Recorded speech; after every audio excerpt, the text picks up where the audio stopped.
Vous connaissez l'adage qui dit que quand c'est la première fois, c'est une erreur. Ça peut arriver. On ne sait pas et on s'est mis dans un pétrin et parce qu'on ne sait pas. Mais si ça se répète pour la deuxième fois, c'est plus une erreur. C'est que tu es conscient de ce que tu fais et tu fais de ta volonté ce que tu veux faire. Donc, on ne peut plus t'excuser pour ça parce que tu sais déjà que ce que tu viens de faire, tu l'avais déjà répété dans le passé et c'était une erreur. Et là, si tu refais encore, c'est que ben, tu fais un choix en fait. C'est ton choix. Et beaucoup parmi nous, en fait, sont très très conscients qu'ils sont sur une voie qui n'est pas appropriée à leur vie, à leur destin, à leur façon ou à leur vision. Mais ils sont toujours sur cette voie. Ma question pour vous, en 2025, quand on rentre là, quels sont vos plans? Quels sont vos objectifs? Parce que si vous êtes sur une voie qui n'est pas bonne, changez de voie, tout simplement. Changez de voie. Fuyez le confort. Le confort, c'est l'ennemi du potentiel. Le confort, c'est l'ennemi de la bonne vie, en fait. Le confort, c'est l'ennemi de la richesse. C'est ça, le confort. Ça tue, tout ça.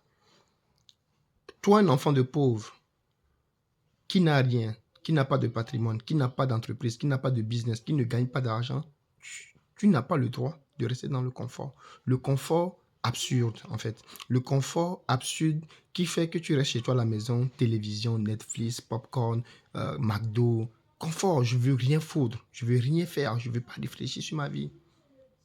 Ce confort dont on parle, c'est pas la bonne. C'est pas une confort, ça. Non, c'est de la sorcellerie, on va dire. C'est très dangereux. Lève-toi, entreprends, fais quelque chose. Parce que ce confort dont tu es dedans, ça peut te, ça peut t'amener à la mort. Tu peux perdre ta vie. Ça va te rendre jaloux. Tu vas envier les gens qui sont en train d'avancer parce que tu serais tout le temps derrière.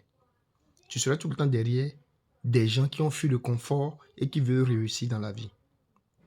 Tu ne peux pas bâtir, tu ne peux rien faire. Tu vas passer toute ta vie dans les maisons HLM, dans les maisons, je ne sais pas moi. Tu vas finir ta vie en maison de retraite. Tu ne vas rien bâtir pour tes enfants, pour ta génération. Et même tes enfants, en grandissant, ils ne vont même pas avoir de respect, de dignité pour toi parce que tu n'as rien fait. C'est très important de comprendre que pour réussir dans la vie, il faut fuir absolument le confort. Il faut travailler, il faut se lever. Donc, tes choix, tes décisions que tu prends aujourd'hui, c'est ça qui va définir ton futur. Donc, si tu te laisses aller et que tu es sur une voie qui n'est pas bonne et tu ne veux pas quitter cette voie, c'est que tu vas finir par périr. Moi, je te souhaite bonne année 2025, sauf si tu prends ta vie en main, sauf si tu fuis le confort, sauf si tu fais des bonnes actions, tu t'appliques. Bonne année à tous.